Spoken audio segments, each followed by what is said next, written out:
सिद्धार्थनगर में मंगलवार को नगर पंचायत बिस्कोहर के बाजार में जनसभा को संबोधित करते हुए पूर्व विधानसभा अध्यक्ष माता प्रसाद पांडे ने अपने लिए जनता से वोटों की अपील की।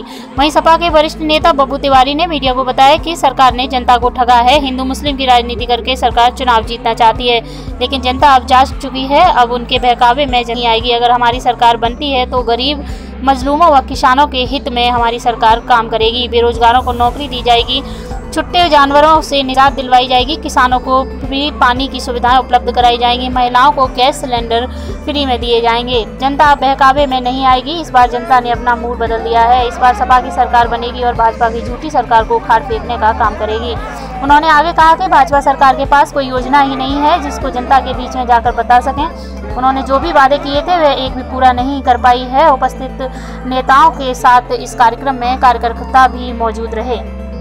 सिद्धार्थनगर से हमारे संवाददाता आर के शर्मा की रिपोर्ट। जितने भी पीर बाजार के और छोटे व्यापारी हैं सबको 5-5 लाख रुपए का मेडिक्लेम कराने का काम होगा। महंगाई, भ्रष्टाचार, किन मुद्दों को लेकर आप चुनाव लड़ रहे हैं? चुनाव गरीबों के, महिलाओं के खिलाफ जो उत्पीड़न हुआ है उस मुद्दे पर चुनाव हम लोग लड़ रहे हैं। हमारे सरकार का एजेंडा है कि हमारा सरकार बनने पे गरीब महिलाओं को 2 सिलेंडर प्रतिवर्ष मुफ्त दिया जाएगा। गरीब किसानों को जिनके पास 2 एकड़ से कम ज़मीन है उनको 5 बोरी यूरिया, 2 बोरी डाई मुफ्त दी जाएगी। हमारे राष्ट्रीय अध्यक्ष जी का एजेंडा है कि बिजली 300 यूनिट फ्री दी जाएगी। जो किसान डीजल या पंप सेट से पानी चलाते हैं वो अपना मोटर लगवा लें। उनके ट्यूबवेल तक, उनके बोरिंग तक बिजली का पोल पहुंचाने का काम हमारा सरकार करेगा। जनता को कुछ संदेश देना चाहेंगे?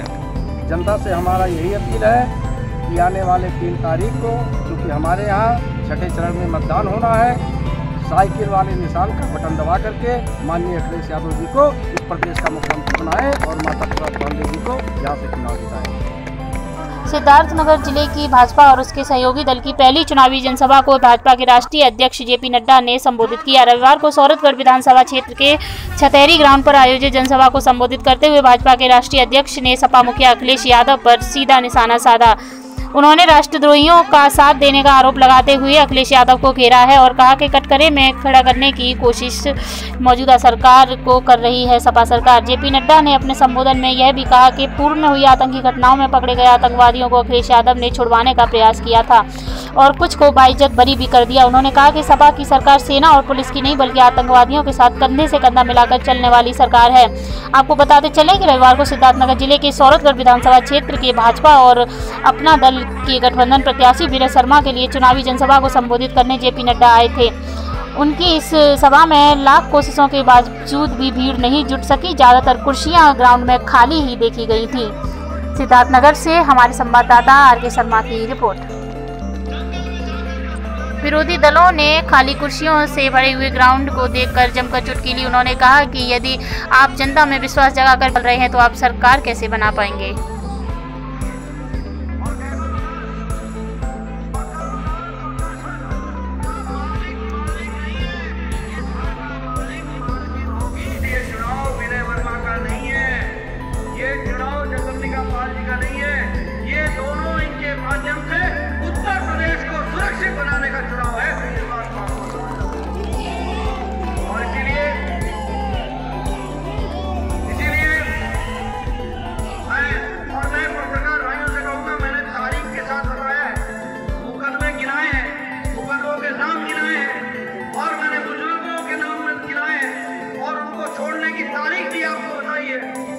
मैं चाहूंगा कि आप अखिलेश से पूछिए कि भाई तुमने संविधान की कसम खाई थी या आतंकवादियों को बचाने की कसम खाई थी?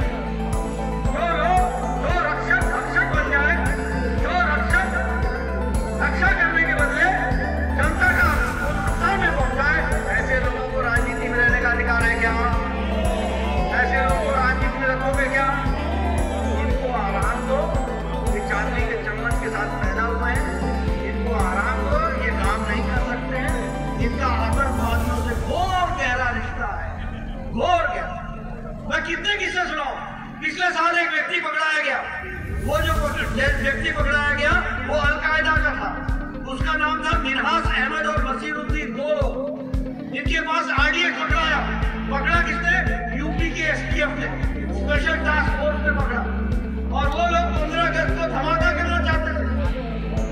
दिया गया। अखिलेश जी ने क्या कहा कि मुझे पुलिस पर विश्वास नहीं है।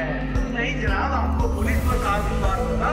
आपको तो आतंक है। आपको दूसरी बातें बताना चाहता हूँ, न्यायिक से संबंधित बातें आपके सामने रखना चाहता हूँ। पहली बात तो आपको ये बताना चाहता हूँ कि ये वाराणसी में, लखनऊ में और वाराणसी, लखनऊ और अयोध्या 3 स्थानों पर बम ब्लास्ट हुआ। इस तारीख को हुआ था 23 नवंबर 2007। 15 लोग मारे गए थे। इंडियन मुजाहिदीन ने इसकी जिम्मेवारी दी और उन्होंने कहा था कि हमने इसकी जिम्मेवारी के साथ साथ हम इस बात की भी जिम्मेवारी लेते हैं कि संकट मोचन में जो हुआ, जो दशाश्वमेध घाट पे बम ब्लास्ट हुआ, जो मुंबई के लोकल ट्रेन में बम ब्लास्ट हुआ, जो श्रमजीवी में बम ब्लास्ट हुआ और जो कुल मिलाकर के हमारे नई दिल्ली में सरोजनी नगर में बम ब्लास्ट हुआ, इन सारे बम ब्लास्ट का जिम्मेवारी इंडियन मुजाहिदीन है। उसमें 2 व्यक्ति पकड़े गए। मेरी बात ध्यान से सुनना और मैं पत्रकारों से चाहूंगा कि जब अखिलेश यहाँ आए तो मेरे तरफ से प्रश्न होगा। 2 लोग पकड़े गए, एक का नाम था तारिक कासमी और एक का नाम था खालिद मुजाहिद। दोनों को 26 अप्रैल 2012 को अखिलेश जी ने रिहा कर दिया, छोड़ दिया और ये कहा कि ये सामाजिक सद्भाव के लिए मैं इनको छोड़ रहा हूँ। इलाहाबाद हाईकोर्ट ने उनको ये छोड़ने से इनकार किया, मुकदमा चला और इनको आजीवन कारावास हुआ। 4 जिंदगियों का आजीवन कारावास हुआ। 4 यानी 4 जिंदगी ये जेल से बाहर नहीं निकले। दूसरी घटना आपको बताना चाहता हूँ, सीआरपीएफ के कैंप पर रामपुर में अटैक हुआ, उसमें 7 लोग मारे गए। वो 7 लोगों को, उसमें शहाबुद्दीन था बिहार का, वो पकड़ा गया। उस शहाबुद्दीन को भी इसी तारीख को अखिलेश ने छोड़ा था और फिर से इलाहाबाद के कोर्ट ने कहा कि आप छोड़ नहीं सकते हो। मुकदमा चला, 4 लोगों को सजाए मौत हुई और 3 लोगों को आजीवन कारावास हुआ।